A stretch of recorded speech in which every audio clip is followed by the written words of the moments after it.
Potential हम लोग पढ़ रहे थे ना, पोटेंशियल ये पढ़ रहे थे। हालांकि ये नेक्स्ट चैप्टर का तुम्हारा है, लेकिन अभी हम लोगों ने शुरू कर दिया था, इसको कवर कर लेते थोड़ा सा, बाकी तो आगे देखेंगे। तो पोटेंशियल हम दो चार्ज के बीच का पोटेंशियल पढ़ रहे थे शायद। मैंने बताया था आपको कि अगर दो चार्ज यहाँ पर फिक्स है, मान लो ये एक्स एक्सिस है, ये एक्स एक्सिस है मान लेते हैं, और ये वाई एक्सिस है, और यहाँ पर एक चार्ज मैंने रखा था शायद, क्यों, क्यू, और कैपिटल क्यू से लिख देते हैं। इससे कोऑर्डिनेट्स क्या थे, -a,0, और coordinates of this point charge is also, this is also q and coordinate is a,0, right. ये दो पॉइंट चार्ज है। फिर इसको y एक्सिस हम लोगों ने कह दिया था, या इसको पोटेंशियल के एक्सिस अगर कह दिया जाए, ग्राफ ड्रॉ करना है फिलहाल तो, ये अगर x एक्सिस है और ये मान लो पोटेंशियल का एक्सिस कह दिया जाए, तो जब यहाँ पर हम मूव कर रहे थे तो हम लोगों का एक एक्सप्रेशन आ गया था शायद, अगर किसी जनरल पॉइंट पर हम लोग बात कर रहे हैं। अब मुझे कौन बताएगा कि भाई अगर मैं लेफ्ट वाले चार्ज से राइट वाले चार्ज की तरफ जाता हूं, तो लेफ्ट वाले चार्ज से राइट की तरफ अगर मैं जा रहा हूं, तो मुझे कौन बताएगा कि ग्राफ मतलब पोटेंशियल क्या होगा। अगर मैं ये पॉइंट ए कह दूं और ये बी कह दूं, तो as we move from point A to point B, तो अभी क्या है,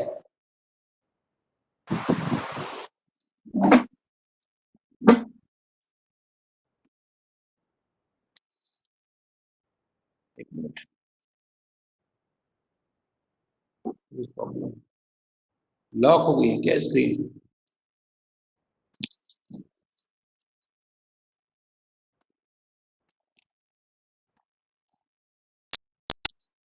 कोई मुझे बताएगा, तब तक ये बताओ कि अगर मैं एक पॉइंट से दूसरे पॉइंट की तरफ जाता हूं, तो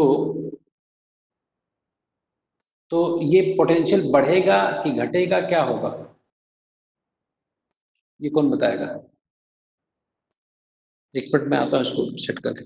बताओ यहां से ए से बी की तरफ जाने पर पोटेंशियल घटेगा क्या बढ़ेगा, आ रहा हूं एक मिनट।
तो हम लोग को ये बताना है कि अगर पोटेंशियल हम लोग यहां से यहां तक चल रहे हैं, ए से बी की तरफ अगर आते हैं तो पोटेंशियल बढ़ेगा घटेगा, हाँ बढ़ेगा सर, लगातार बढ़ेगा बढ़ेगा, कि लगातार घटेगा, क्या होगा, पोटेंशियल बढ़ेगा। पोटेंशियल बढ़ना चाहिए ना। और कोई any other answer. If we move from point A to point B, potential will, question क्या है, अगर हम मूव करते हैं, if one moves from point A to point B, then potential, potential के बारे में क्या होगा आगे, पोटेंशियल विल क्या होना चाहिए, बढ़े घटेगा। अच्छा ये देखो, जैसे एक आंसर आया अभी, अभी मैं ये जानना चाहता हूँ कि जैसे दो पॉइंट चार्ज हैं, एक क्यू है इधर भी क्यू है, अच्छा इसकी मुझे कौन बताएगा कि जैसे ये वाला, ये कोऑर्डिनेट तो मैं कहीं नीचे अगर लिख देता हूँ कहीं, तो -1, 0 है मान लो, अगर यहाँ पर एक लाइन में ड्रॉ कर देता हूँ, so what will be the potential very near to this point, अगर मैं इसकी बिल्कुल बगल में हूं तो यहाँ पर पोटेंशियल कितना होगा, इनफाइनाइट होगा, के क्यू बाई आर होता है ना, तो अगर डिस्टेंस यहाँ 0 होगी तो इनफाइनाइट होगा, इसका मतलब इसके बिल्कुल बगल में पोटेंशियल इनफाइनाइट है, इसका मतलब बहुत ज्यादा पोटेंशियल है इसके बगल में, जैसे हम दूर जाते जाएंगे तो पोटेंशियल घटता जाएगा घटता जाएगा घटता जाएगा, यहाँ पर आएंगे तो घटेगा। अच्छा इसके जब बिल्कुल बगल में पहुंच जाएगा, जब जब हम बी पॉइंट पर जो चार्ज है उसके बगल में पहुंच जाएंगे, यहाँ पर पहुंच जाएंगे, तो पोटेंशियल फिर इनफाइनाइट हो जाएगा। इसका मतलब एक ऐसा ग्राफ होना चाहिए, अगर मैं पोटेंशियल की वेरिएशन को ग्राफिकली शो करूं तो एक ऐसा ग्राफ होना चाहिए जो ग्राफ यहाँ भी इन्फिनिटी है और यहाँ भी इन्फिनिटी है। अच्छा क्योंकि इसका भी पोटेंशियल 0 है, and the potential due to this charge is also 0 and positive, है ना, potential from this charge is positive and potential due to this charge is also positive, this means two positive quantities added together can never be zero, इसका मतलब इसके बीच में potential कभी 0 नहीं होगा।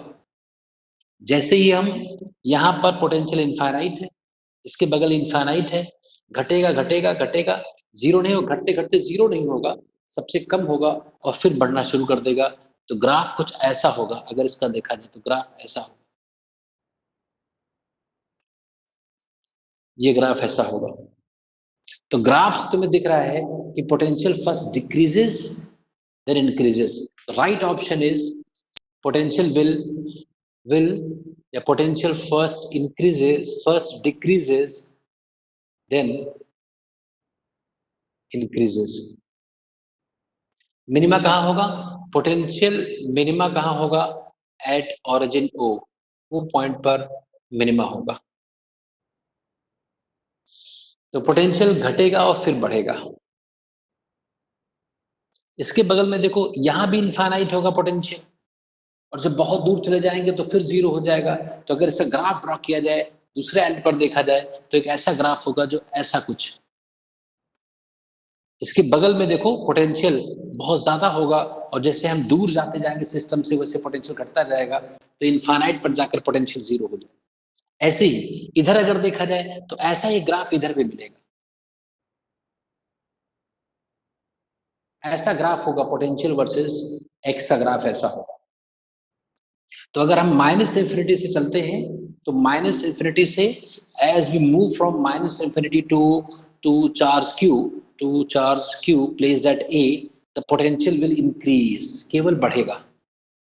as we move as we reach to point A, potential is not defined, तो graph यहाँ पर देखो डिसकंटिन्यूटी है, तो graph physical quantity is not defined at the point of discontinuity, जहाँ पर डिसकंटिन्यूटी होती है वहाँ पर जो फिजिकल क्वांटिटी है उसको डिफाइन नहीं कर सकते, तो यहाँ पर डिफाइन नहीं है। फिर घटा, मिनिमम कहाँ है यहाँ पर, इन दोनों के बीच में मिनिमम कहाँ पर है, ओरिजिन पर, है ना, और मिनिमम एट 0 है जो फाइनाइट है, बाकी इनफाइनाइट को छोड़ दिया जाए तो इनफाइनाइट पर तो 0 हो ही जाएगा जब बहुत दूर चले जाएंगे।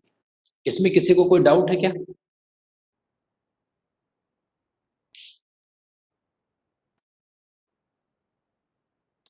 Any doubt, no sir. Clear हो गया। तो इस तरह से ग्राफ होता है पोटेंशियल का, देखते हैं।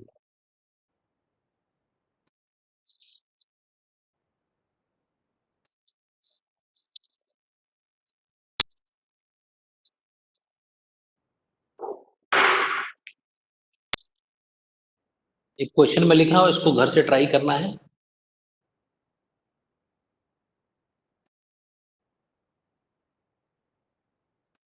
कुछ ऐसा क्वेश्चन है ये कि दो चार्ज पार्टिकल्स है, एक यहाँ पर है, मान लो -2q, -a, 0 पर -2q है, और यहाँ पर एक q है, कहाँ पर a, 0 पर। ये मान लो y एक्सिस है और ये xy प्लेन में दो चार्ज पार्टिकल्स रखे हुए।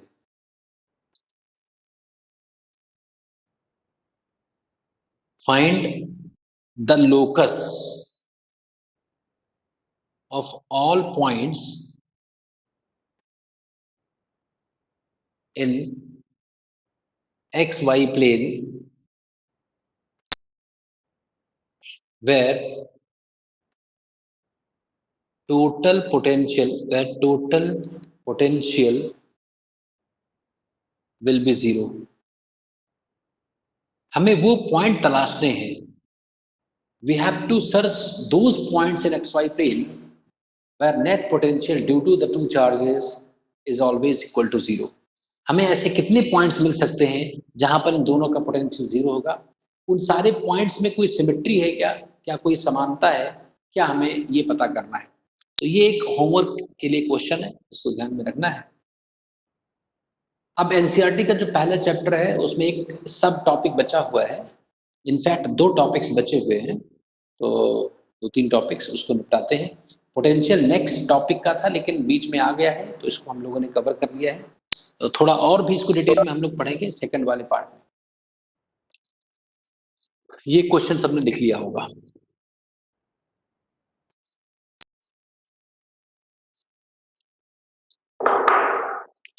Now we have to learn behavior of a dipole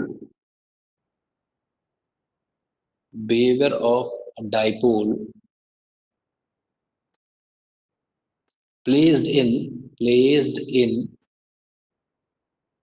uniform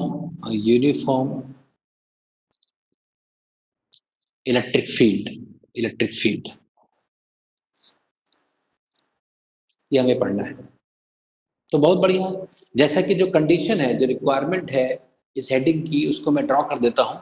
मैंने मान लिया कि यहाँ पर एक यूनिफॉर्म इलेक्ट्रिक फील्ड है। मान लो एक ऐसी यूनिफॉर्म इलेक्ट्रिक फील्ड है। यूनिफॉर्म का मतलब ये होता है एक ऐसी इलेक्ट्रिक फील्ड जो ना तो टाइम के साथ चेंज हो और ना ही डिस्टेंस के साथ चेंज हो। Uniform electric field. इसमें एक डायपोल को चलो प्लेस कर देते हैं। डायपोल का मतलब -q और +q प्लेस कर दिया मैंने। और मान लेते हैं कि इसके सेंटर यहाँ कहीं है, ये लेंथ L है और ये लेंथ भी L है। तो ये एक डायपोल है और ये इलेक्ट्रिक फील्ड है। ई इलेक्ट्रिक फील्ड में एक डायपोल रखा हुआ है। इलेक्ट्रिक फील्ड ई है और इसमें एक डायपोल प्लेस्ड है। ये हम लोगों ने। अच्छा ये बताओ, अगर पॉजिटिव चार्ज है तो इस पर फोर्स किधर लगेगा? जैसे ही कोई चार्ज किसी इलेक्ट्रिक फील्ड में आता है उस पर फोर्स लगता है। फोर्स कितना लगता है? चार्ज इंटू फील्ड, ये फोर्स लग गया। ऐसे ही -q पर अगर पॉजिटिव होता तो इलेक्ट्रिक फील्ड की तरफ फोर्स लगता है, नेगेटिव है तो इधर की तरफ फोर्स लगेगा। उतना ही फोर्स, क्योंकि मैग्नीट्यूड इक्वल है, माइनस साइन के कारण फोर्स अपोजिट डायरेक्शन में लगेगा। कितना लगेगा? QE, ये फोर्स लगेगा, है ना? तो जैसे इसको अगर मैं F1 कह दूं इस फोर्स को, और इसको मैं F2 कह दूं, इस फोर्स को मैंने F1 वेक्टर कह दिया, इस फोर्स को मैंने F1 वेक्टर कह दिया, और इस फोर्स को मैंने F2 वेक्टर कह दिया, F2 वेक्टर।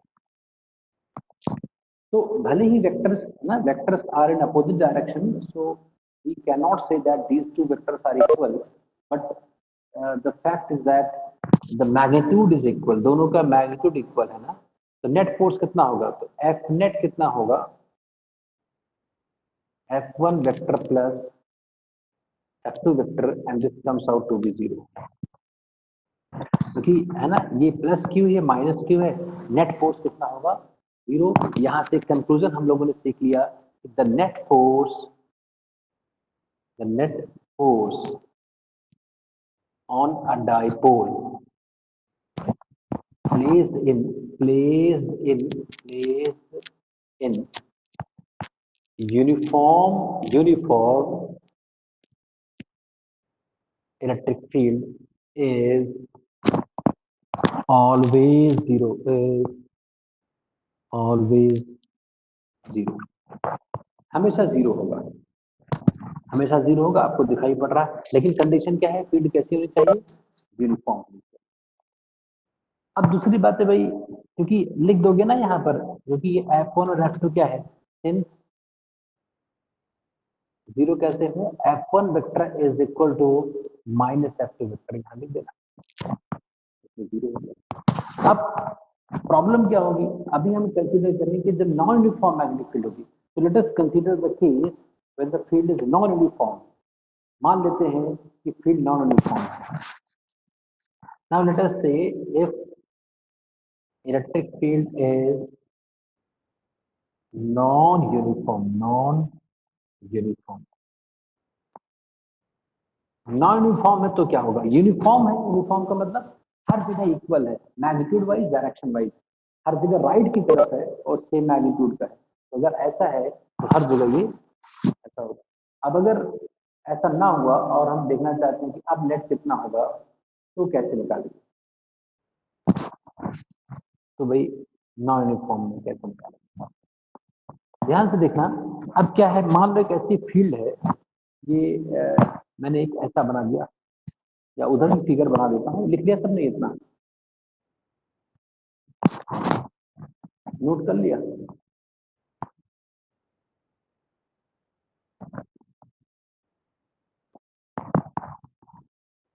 अगर फील्ड यूनिफॉर्म है तो नेट फोर्स जीरो है, ये कंक्लूजन में ड्रॉ कर लिया। नेट फोर्स जीरो होने का मतलब क्या है, the centre of mass of the dipole will never translate, मतलब ये डायपोल जो है जैसा रखा है वैसा ही रहेगा, ट्रांसलेट नहीं करेगा, खिसक नहीं जाएगा, शिफ्ट नहीं कर जाएगा, डिस्प्लेस नहीं कर जाएगा, इसका सेंटर ऑफ मास जहां रखा है वही रहेगा, उसके उसमें पोजीशन में कोई चेंज नहीं है। अब मैंने केस जो डिस्कस किया था कि एक फील्ड इज, एक केस लेते हैं, एक फील्ड इज नॉन यूनिफॉर्म, इसका माइक है भाई,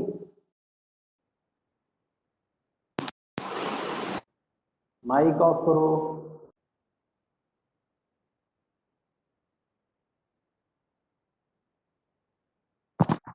नॉन यूनिफॉर्म, अगर ये यूनिफॉर्म नहीं है मेरा फील्ड, जैसे मैं एग्जांपल देता हूँ, नॉन यूनिफॉर्म का मतलब क्या होता है, एक ऐसी इलेक्ट्रिक फील्ड है जो स्ट्रांग हो रही है, जैसे कि एक ऐसी इलेक्ट्रिक फील्ड है हमारे पास, जो इलेक्ट्रिक फील्ड, मान लो एक ऐसी, जैसे एग्जांपल मैंने ले लिया, एक इलेक्ट्रिक फील्ड ऐसी है, जैसे मान लो ई नॉट 1 प्लस अल्फा एक्स, ऐसी कोई फील्ड है।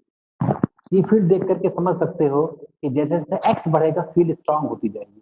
तो एक्स बराबर 0 पर फील्ड क्या होगी, ई नॉट, एक्स बराबर कुछ रखेंगे तो ए मान लो, तो 1 प्लस अल्फा ए, एक्स की जगह 2 ए रखेंगे, तो ये फील्ड ऐसी फील्ड है तो इधर की तरफ स्ट्रांग होती जा रही है, पॉजिटिव, मतलब यहाँ पर कम है, यहाँ पर कम है, यहाँ पर कम है, डायरेक्शन क्या है, आई के, डायरेक्शन तो वही है लेकिन स्ट्रांग होती है, जैसे ग्रेविटेशनल फील्ड है ना, जैसे हम नीचे आते हैं अर्थ की सरफेस के पास आते हैं, अर्थ की जो खींचने की कैपेसिटी है वो बढ़ती जाती है, अर्थ की ग्रेविटी बढ़ती जाती है, वो एक नॉन यूनिफॉर्म ग्रेविटेशनल फील्ड है। ऐसे ही मान लिया मैंने एक फील्ड है जो कि पॉजिटिव एक्स में है और ऐसे बढ़ती जा रही है। मान लो इसमें एक डायपोल ऐसा रखा हुआ है, एक डायपोल यहाँ रखा, ये माइनस क्यू है और मान लो ये प्लस क्यू, ये जहां रखा हुआ माइनस क्यू, यहाँ पर ये ए है और ये एंगल थीटा है मान, और ये मान लेते हैं कि एल है इनके बीच का डिस्टेंस, ये कंडीशन है, ये समझना है। मैंने क्या किया कि एक डायपोल रख दिया है किस फील्ड में, नॉन यूनिफॉर्म, कैसे फील्ड है, नॉन यूनिफॉर्म। अगर ऐसा कहीं क्वेश्चन आता है, क्योंकि डेविएशन के तौर पर क्वेश्चन पूछ सकते हैं कि अगर नॉन यूनिफॉर्म इलेक्ट्रिक फील्ड है तो क्या बिहेवियर होगा, तो अब फोर्स कितना लगेगा ये हमें निकालना है। तो हमारे पास एक तो माइनस क्यू है, एक प्लस क्यू, तो क्या मुझे कोई बताएगा कि माइनस क्यू का एक्स कोऑर्डिनेट क्या है, माइनस क्यू का एक्स कोऑर्डिनेट क्या है?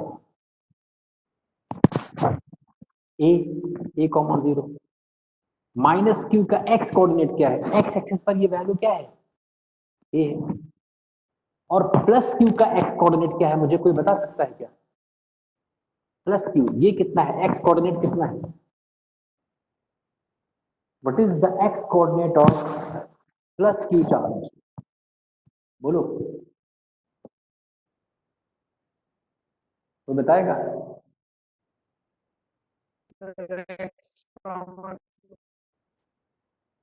हाँ बोलो।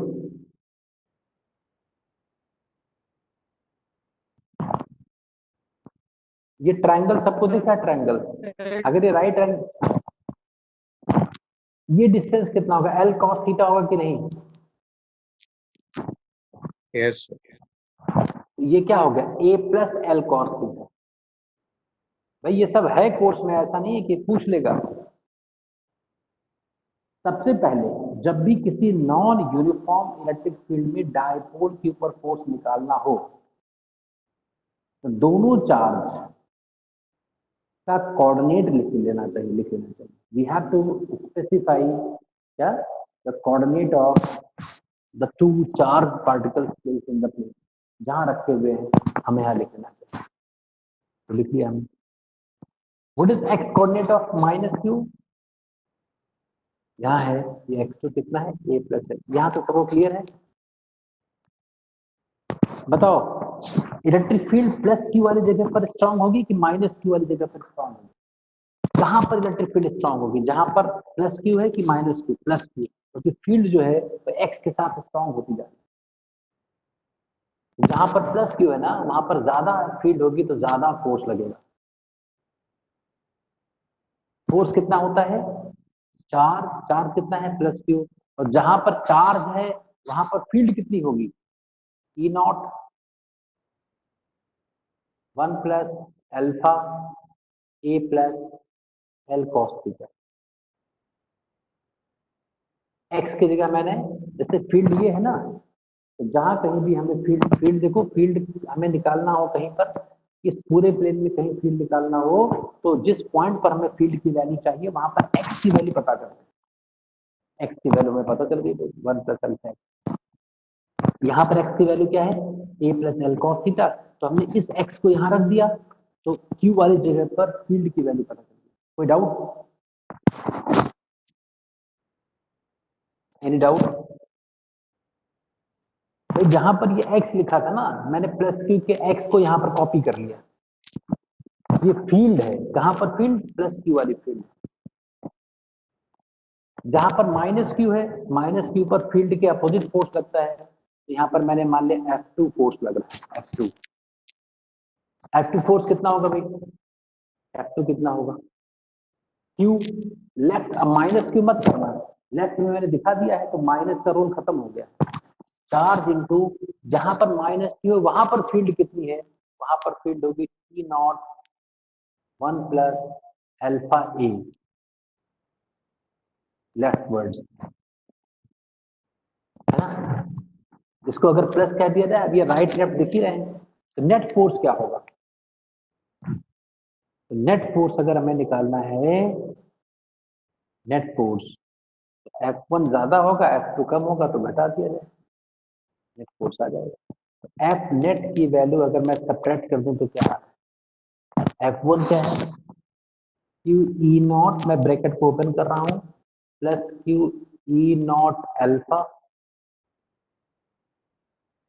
Alpha A, plus Q E not alpha L cos theta, minus F2, minus F2। F2 कितना है? Q E not minus Q E not alpha A. This term cancels out. This term also cancels out. And what remains is a very simple expression. Q E naught alpha L cos theta. इसको लिख सकते हैं हम Q into L into alpha into E naught into cos theta. तो QL हो गया dipole moment. तो finally this is written as P alpha E naught cos theta. ये नेट फोर्स आ गया। तो this is the net force. तो इस पर नॉन यूनिफॉर्म में नेट फोर्स आ गया। जब यूनिफॉर्म इलेक्ट्रिक फील्ड थी तो नेट फोर्स 0 आया। यहाँ पे कोई डाउट हो तो अभी पूछ लो, बस समझ लो। कोई डाउट हो तो पूछ लो, क्वेश्चन आ सकता है ना।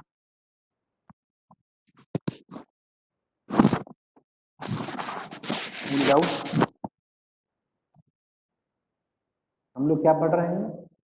Behaviour of dipole placed in.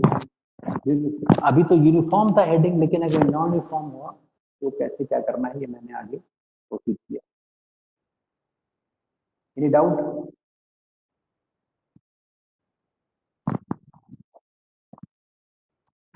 अरे किसी को डाउट ही नहीं?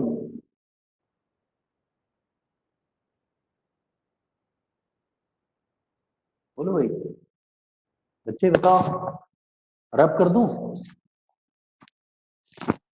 सर ई नोट क्या, मैं भूल गया सर। नहीं, ये तो फील्ड गिवन थी ना, जैसे हम लोगों को यस ये सर। फील्ड गिवन थी। जो फील्ड गिवन है, तो ये फील्ड गिवन है ना, तो जो गिवन होगा उसमें तो ये कुछ और भी लिखा जा सकता है। ये तरीका हमें, we have to learn the method, but we must be given electric field, an electric field. एक इलेक्ट्रिक फील्ड हमें गिवन होगी। जब गिवन होगी तो हम उसको देख लेंगे इलेक्ट्रिक फील्ड को कि वो कैसे बढ़ रही है, किधर बढ़ रही है, किधर घट रही है, उस एक्सप्रेशन से पता चल जाएगा। Okay sir. So this is the expression which tells us that electric field is going to increase x increases। इधर की तरफ आने पर फील्ड बढ़ रही है, तो इसका मतलब इधर की तरफ जो चार्ज रखे होंगे उन पर ज्यादा फोर्स लगेगा। तो ज्यादा फोर्स लगा F1। जो इधर की तरफ पीछे चार्ज होंगे वहां पर कम फोर्स लगेगा, तो कम फोर्स लगा, है ना। बस हमने दोनों फोर्स को, फोर्स फोर्स क्या होता है? फोर्स किसी भी चार्ज पर क्या होता है? Q इंटू ई। किसी भी चार्ज पर हमें फोर्स निकालना हो तो चार्ज को जहां पर चार्ज है उस फील्ड से गुणा कर दो, फोर्स आ जाएगा। अगर पॉजिटिव चार्ज है, अगर पॉजिटिव चार्ज है तो जिधर फील्ड है उधर ही फोर्स लगेगा। अगर नेगेटिव चार्ज है तो फील्ड के अपोजिट डायरेक्शन में फोर्स लगेगा। F बराबर क्यू। तो क्या मैं ये लिख सकता हूं कि जो फोर्स होता है, क्या मैं लिख सकता हूं कि नॉन यूनिफॉर्म इलेक्ट्रिक फील्ड में फोर्स 0 होगा कि non zero?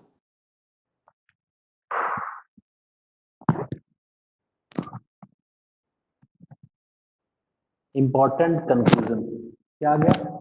Net force on a dipole placed in non-uniform electric field dot zero. क्या लिखा जाए? विल बी जीरो कि may be zero? May be zero. अब ये क्या आ गया भाई, मे बी कैसे? May be zero. ये जो फॉर्मूला आया है इसमें अगर मैं थीटा 90 कर दूं तो आंसर क्या हो जाएगा? अगर मैं थीटा 90 कर दूं तो आंसर जीरो हो जाएगा ना। यस सर, जीरो होगा। तो नॉन यूनिफॉर्म, अगर नॉन यूनिफॉर्म इलेक्ट्रिक फील्ड है तो गारंटी नहीं है कि फोर्स जीरो होगा कि नॉन जीरो। लेकिन अगर यूनिफॉर्म इलेक्ट्रिक फील्ड है तो गारंटी है कि फोर्स जीरो होगा। इससे पहले मैंने इंपॉर्टेंट पॉइंट क्या बताया था? If electric field is uniform the force, net force will always be equal to zero. हमेशा जीरो होगा। But if the field is non uniform then the force may be equal to zero, may not be zero, जैसे इसमें zero नहीं है। Any doubt?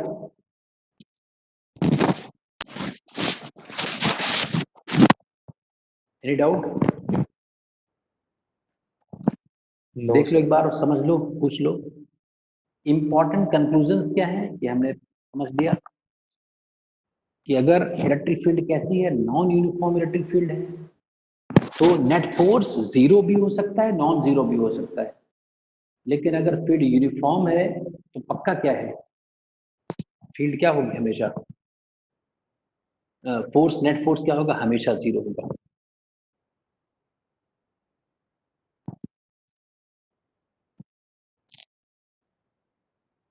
P alpha, इसमें method आप याद रखो, हालांकि इसका एक एडवांस मैथमेटिक्स में इसका एक फॉर्मूला भी है, लेकिन मैं उसको अभी नहीं लिख रहा हूँ, मैं तरीका आपको बता रहा हूँ। नॉन यूनिफॉर्म इलेक्ट्रिक फील्ड में फोर्स निकालने का तरीका ये याद रखो और ऐसे समझो, और इसमें कोई डाउट हो तो अभी बता देना।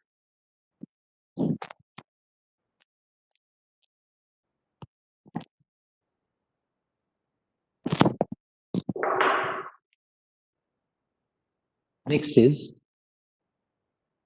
टॉर्क on a dipole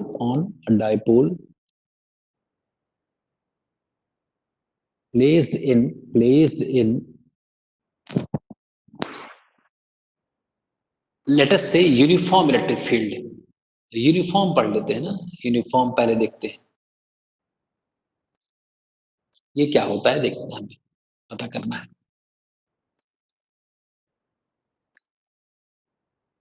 तो इसमें फिर से हम मान लेते हैं कि मान लो एक यूनिफॉर्म इलेक्ट्रिक फील्ड है ऐसी, ये एक यूनिफॉर्म इलेक्ट्रिक फील्ड है जैसा कि लग रहा है, देखने से ही लग रहा है। इसमें एक डाइपोल मैंने रख दिया, एक यहाँ पर माइनस क्यू है और ये जो है ना ये प्लस क्यू है, ऐसा रख दिया। इलेक्ट्रिक फील्ड यूनिफॉर्म में हर जगह ई है, ये इसका सेंटर है, ये मैंने कह दिया एल है और ये कह दिया एल है। आप पूरा भी एल ले सकते हो, आधा भी एल ले सकते हो, ये अपने आप, इसमें कोई रोकेगा नहीं, कोई गलत नहीं करेगा। This is your choice, this is your convention, you can take total length as L और 2l, this is simply your convention, इसमें कोई गलत सही नहीं। लेट अस से दिस एंगल इज थीटा, अभी जो प्लेस्ड है उसमें एंगल थीटा है, तो बताओ प्लस क्यू के ऊपर किधर फोर्स लगेगा बच्चों, राइट की तरफ, कितना, क्यू ई। इस पर किधर लगेगा, लेफ्ट की तरफ, कितना, क्यू ई। जब मैंने माइनस क्यू ई मत कह देना, लेफ्ट कह दिया तो माइनस का काम हो गया ना, उसमें उसको हमने इंक्लूड कर लिया। ये एक कपल फॉर्म कर रहे हैं, कपल। अगर किसी पेन को ना, एक ऐसी पेन रखी हुई है, इस पेन को इधर की तरफ कोई खींचे और ऐसे खींचे तो घूम जाएगी ना, ऐसे ये घूमना चाहेगी, तो उसमें टॉर्क आ जाएगा, एक मोमेंट आ जाएगा, एक टर्निंग इफेक्ट आ जाएगा। तो ये फोर्स, जैसे ये फोर्स इधर लग रहा है, एक फोर्स इधर लग रहा है, तो इसको घुमाना चाहेंगे तो ये जो डाइपोल है सेंटर के अबाउट ऐसा घूमना शुरू कर देगा। तो हम टॉर्क निकाल लेते हैं, तो torque on plus Q about O, center को ओ मैंने कह दिया। टॉर्क निकालने का फॉर्मूला 11th क्लास में हम लोगों ने पढ़ा था, क्या करते हैं, torque is always equal to force multiplied by perpendicular distance between line of action of force and the point O. इसमें कितना डिस्टेंस है, तो जो क्यू ई वाला डायरेक्शन है, ओ पॉइंट, क्या कोई मुझे बता सकता है कि ये जो लाइन है ना क्यू ई की, फोर्स की जो लाइन है और ओ के बीच में जो परपेंडिकुलर, ये डिस्टेंस कितना होगा, ये कह दो चाहे ये कह दो। ट्रायंगल सबको दिख रहा है, तो इस ट्रायंगल में ये डिस्टेंस कितना होगा, ये वाला, ये एल है, तो ये एल कॉस थीटा होगा, ये एल साइन थीटा होगा, तो ये ट्रायंगल में हो जाएगा एल साइन थीटा। इसको नहीं समझ में आ रहा है, वो ट्रिग्नोमेट्री से एक ऐसा राइट एंगल ट्रायंगल बना करके साइन थीटा लिखेगा तो ये हाइट आ जाएगी। ये क्या है, this is the perpendicular distance between the point and the line of action of force. तो यहाँ गुणा कर दो, q E l sine theta, किधर टॉर्क होगा, क्लॉकवाइज। ये जो फोर्स इसको क्लॉकवाइज घुमाना चाहेगा। ऐसे ही torque on minus q about O कितना होगा, क्यू ई, ये भी एल साइन थीटा होगा और ये भी क्लॉकवाइज होगा। कपल है तो दोनों एक साथ घुमाना चाहेंगे, तो नेट टॉर्क दोनों एक ही डायरेक्शन में है तो ऐड कर देंगे, तो आ जाएगा 2QL ई साइन थीटा। 2QL P होगा dipole moment, PE sine theta. This is net torque. और PE साइन थीटा होता है P क्रॉस E, होता है P cross E। So this is how we will derive net torque. ये important है, derivations school में आ सकते हैं, इसमें पूछ सकते हैं कि नेट फोर्स निकालो और नेट टॉर्क, डाइपोल पर नेट टॉर्क कितना होता है ये बताओ, और नेट फोर्स कितना होता है ये कैलकुलेट करो, अगर फील्ड कैसी है, यूनिफॉर्म है तो। कोई doubt? PE sine theta, P given होगा तुम्हें, E गिवन होगा, थीटा की वैल्यू गिवन होगी, निकाल सकते हो। बोलो डाउट बोलो। Sir, QL is also equal to P and 2QL is also equal to P. In previous example, I have taken the distance between the two charges as L. पिछले वाले में मैंने L लिया है, हमें आइदर चार्ज इनटू डिस्टेंस होता है, पिछले वाले उसमें ना हमने इसको पूरा L लिया था। आप देखो उसमें जो Yes, पिछला sir. एग्जाम्पल मैंने लिया था तो वो L लिया था, अभी 2L लिया है, जो लिया हो, अगर 2L लिया है तो 2L को Q से गुणा कर दो, Okay. अगर L लिया है तो L की गुणा कर दो उससे। तो अपना एक वो है, तरीका है, कोई कुछ भी ले सकता है। Any other question? Any other question? अच्छा, टॉर्क जीरो हो सकता है कि नहीं? कौन कौन, जानवी बताओ, टॉर्क जीरो हो सकता है?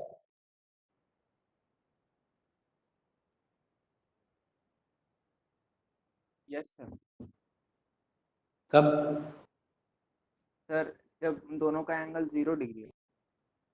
जब दोनों का एंगल 0 डिग्री होगा उस समय टॉर्क, दोनों का एंगल मतलब थीटा 0 होगा, यस सर, थीटा है ना? When a dipole is lying parallel to an electric field, torque की जरूरत नहीं है, टॉर्क का काम है इसको घुमा करके सीधा करना है, तो अगर पहले से सीधा है, नहीं समझे? टॉर्क का काम होता है कि डायपोल जो ऐसे पड़ा है उसको घुमा करके ऐसे कर देना सीधा। तो अगर ये थीटा 0 कर दिया जाए, इफ थीटा को 0 कर दिया जाए तो साइन 0 0 होता है, तब टॉर्क नेट क्या हो जाएगा? 0 हो जाएगा। If a dipole is placed, if a dipole is placed parallel to an electric field, net torque will be 0। बहुत आसान। इसको इसको ये समझ में आया? टॉर्क एक बार फिर से मैं बता दूं कैसे निकालते हैं। ये O पॉइंट है, ये लेंथ L है, ये L है, थोड़ा बड़ा बना देता हूं, ये L है, ये एंगल थीटा है, यहाँ पर एक फोर्स लग रहा था, इस फोर्स का नाम, इसकी वैल्यू E है, QE है। अब एक ट्रायंगल बना दो, है ना? ट्रायंगल में ये डिस्टेंस होती है, बेस होता है हाइपोटेन्यूज इनटू कॉस थीटा, और परपेंडिकुलर होता है L इनटू साइन थीटा। अब टॉर्क का फॉर्मूला हम लोगों ने 11th क्लास में पढ़ा था। टॉर्क निकालने के लिए हमेशा क्या काम करना है कि फोर्स, इस पॉइंट पर जो फोर्स लग रहा है और फोर्स की जो लाइन है ना, ये फोर्स की लाइन हो गई, ये फोर्स की लाइन इस वाले पॉइंट से परपेंडिकुलर डिस्टेंस कितना है, यही तो है ना परपेंडिकुलर डिस्टेंस, यही तो। जैसे अगर पूछा जाए कि ये एक लाइन है और ये पॉइंट है जिसके अबाउट टॉर्क निकालना है, तो इस पॉइंट से इस लाइन का परपेंडिकुलर डिस्टेंस तो यही होगा ये, तो F into L sine theta. F कितना था? Q इंटू ई था, तो Q इंटू एल इंटू, ये मैंने इस पार्ट को जो यहाँ पर लिखा था इसको जूम आउट करके दिखा दिया, ये पार्ट तुम्हें यहाँ दिख रहा है। ऐसा ही दूसरा वाला हो गया। आप कोई डाउट हो तो बताओ।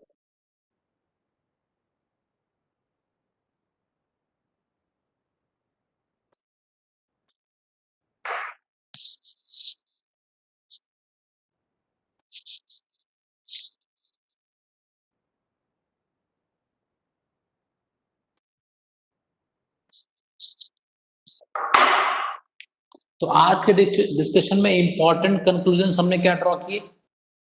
पहला पॉइंट क्या ड्रॉ किया कि the net force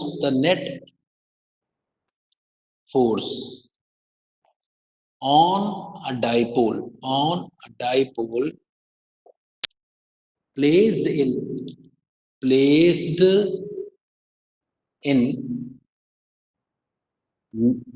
a uniform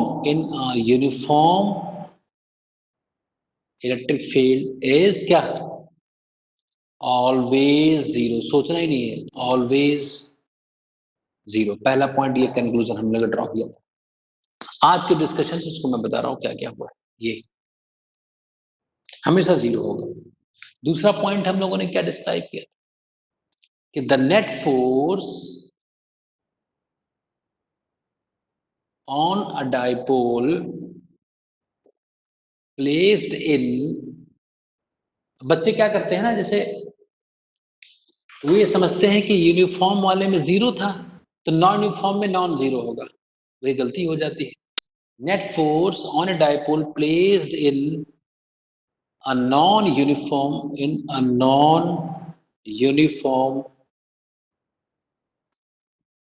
electric field क्या मे बी जीरो, मतलब मे नॉट बी जीरो। और टॉर्क क्या लिखा,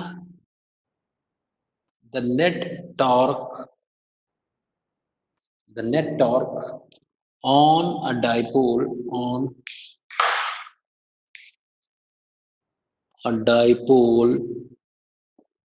placed in a uniform electric field, क्या लिखूं, विल बी जीरो कि मे बी जीरो, और क्या होगा, मे बी। हाँ मे बी जीरो, क्योंकि हम लोगों ने साइन थीटा ना, साइन का है एक फंक्शन, तो उसमें थीटा जीरो होगा तभी वो जीरो या पाई होगा। तो ये तीन कंक्लूजन हम लोगों ने ड्रॉ किए।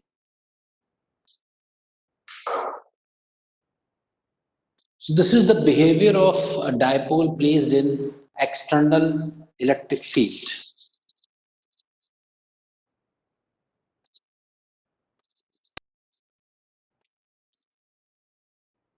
क्वेश्चन एक करके देख लिया सबने, क्वेश्चन देखना है। मान लेते हैं कि एक पॉइंट चार्ज है क्यू, इसकी फील्ड सबको पता है रेडियली आउटवर्ड्स होती है, radially outwards.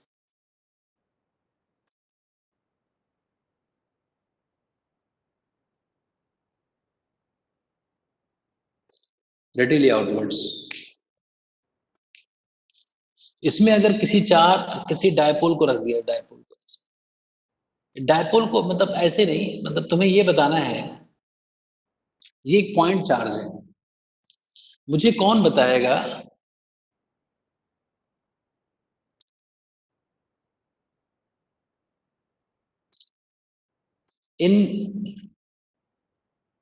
in which arrangement, in which position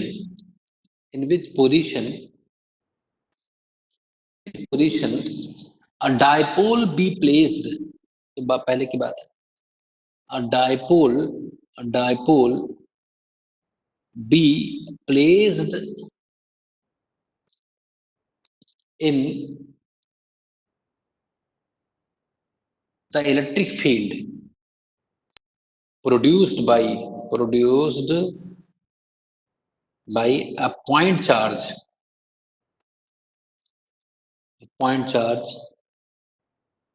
such that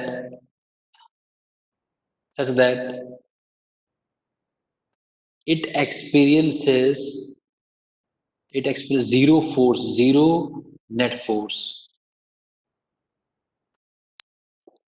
कौन, हाँ तो क्वेश्चन रिपीट करें। मैं कह रहा हूँ कि जैसे एक पॉइंट चार्ज है ना, पॉजिटिव पॉइंट चार्ज है, उसकी फील्ड कैसी होती है, रेडियली आउटवर्ड्स होती है। In which position a dipole be placed in the electric field produced by a point charge such that it experiences zero net force. इसकी इलेक्ट्रिक फील्ड में dipole को कैसा तुम रख दो, किस तरीके से रखा जाए कि उस पर नेट फोर्स जीरो होगा? Any answer? Straight line, straight straight कैसा?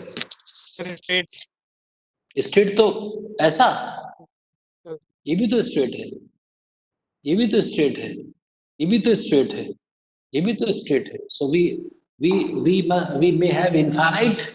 भाई डायपोल तो स्ट्रेट ही होता है। विकास फिर से सोचो क्या है?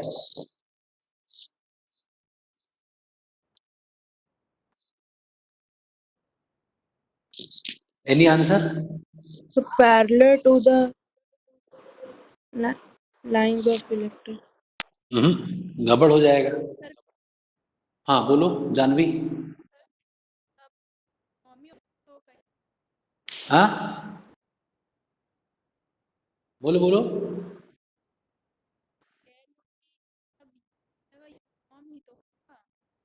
नॉन यूनिफॉर्म है ये, नॉन यूनिफॉर्म।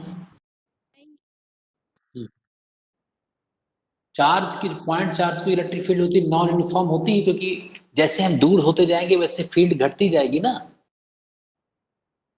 तो इसमें किस तरीके से, क्योंकि नॉन यूनिफॉर्म में, नॉन यूनिफॉर्म इलेक्ट्रिक फील्ड में डायपोल को जब हम रखते हैं तो जीरो भी हो सकता है फोर्स और जीरो नहीं भी हो सकता है।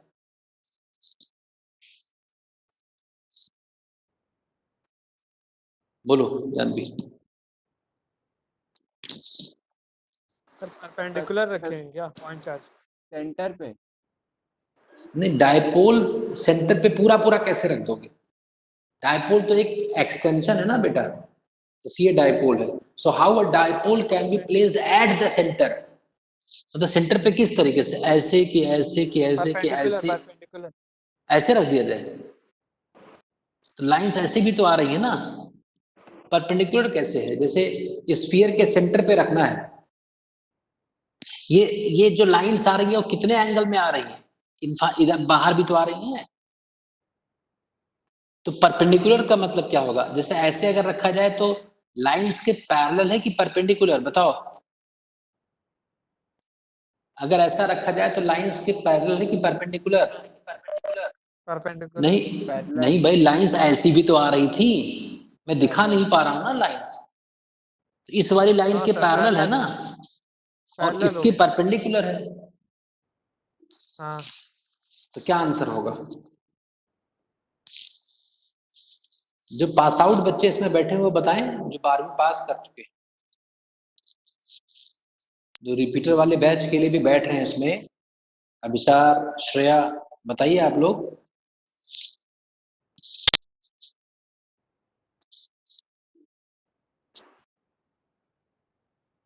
अभिसार दिख हर रहा है कि नहीं इलेक्ट्रिक किसी को? बोलो वैष्णवी।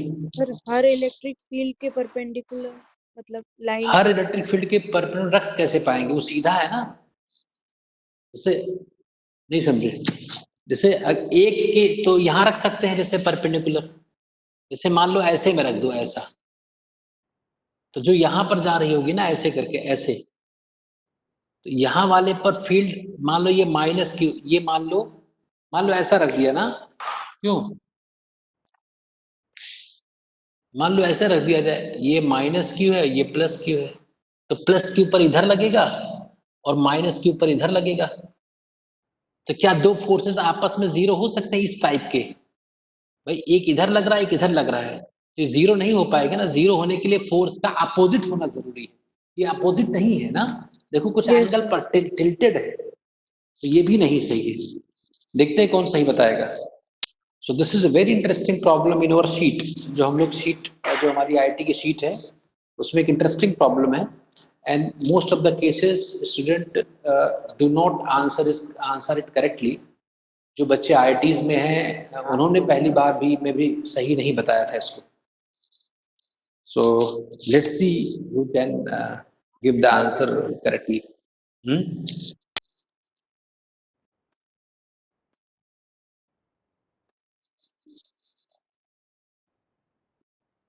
Mihir yes sir. क्या बता रहे हैं? ये सोच कर आना है। चलो ठीक है, मैं आपको देता हूँ, सोचा करो, दिमाग की एक्सरसाइज होती है। हमें वो पोजीशन बताओ जिससे कि नेट फोर्स 0 है, किस तरीके से रखा जाए कि नेट फोर्स 0 हो जाए, और किस तरीके से रखा जाए कि नेट टॉर्क 0 हो जाए, नेट टॉर्क 0 हो जाए। दो हमें पोजीशन बना के आप पर्सनली मुझे वो फिगर बना करके और मुझे वो डालोगे तो मैं आपको सजेस्ट करूंगा क्या गलत है क्या सही। मुझे अगर टाइम 6 o'clock हो गया होगा, कितना हो गया वैष्णवी? 6:09 हो रहा है। 6:09 हो रहा है। 6:10 से मैथ्स की क्लास शुरू है, तो 6:10 to 7 उसको करो। और एक पार्ट इसमें गॉस थ्योरम बचा हुआ है, Gauss theorem and flux, that is very important for school exam, for NEET, for JEE Main and for JEE Advanced. ठीक है, तो वो हम लोग डिस्कस करेंगे नेक्स्ट वाले वीडियो में, है ना। Okay, thank you. सर हाँ बोलो। सर एक क्वेश्चन पूछना है सर। बोलो। सर ये पोटेंशियल एनर्जी सिस्टम की सर मिनिमम कब होगी सर? पोटेंशियल एनर्जी सिस्टम में क्या क्या है? सर मतलब वो सर हमारी बुक में एक लाइन दी हुई है, हाँ sir for a system potential energy is minimum in the condition of hmm stable equilibrium of हाँ हाँ, बिल्कुल बिल्कुल बिल्कुल, बहुत बढ़िया। सर इसका क्या मतलब है सर? नहीं समझ। एक वीडियो में अभी आपको YouTube पर मैंने वीडियो डाला हुआ है, मैं शेयर कर देता हूँ तुम्हें, ठीक है, समझ में आ जाएगा। Okay sir. ठीक है, okay, thank you. Maths sir आ गए हैं तो आप लोग कंटिन्यू करिए। ओके।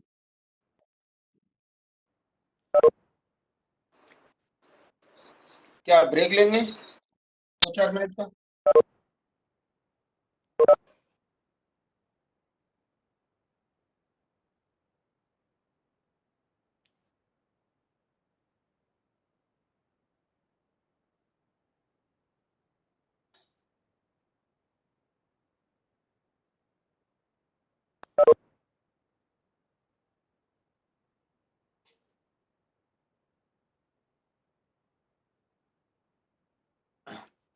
हाँ बच्चों बताओ, are you ready? Good evening sir. Very good evening. Good evening, are you ready? और अभी क्या ब्रेक लोगे? अभी क्लास खत्म हुई है तो 1-2 मिनट का ब्रेक लोगे या स्टार्ट करूं?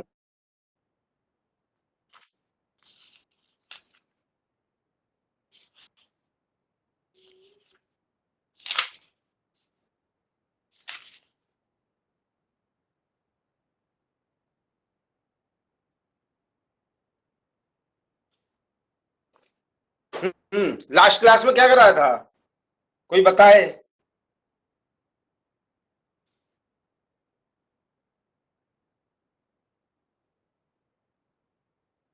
हाँ बेटा बताओ।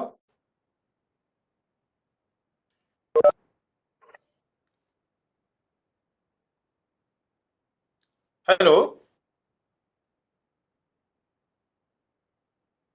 Are you getting my voice? Sir okay.